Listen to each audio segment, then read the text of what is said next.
စုအကြောင်းကျူလေခွေချ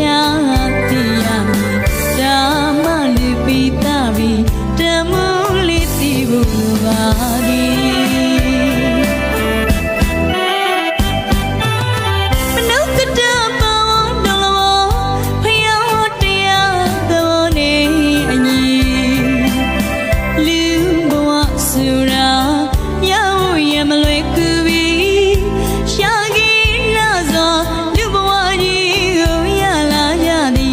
ကောင်းစုအကြောင်းကျူလေခွေချ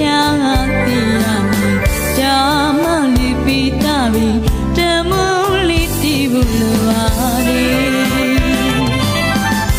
လူအပဖြစ်သောတမှုရစိတ်တကြောင်မှာအနုအလပန်တွေများ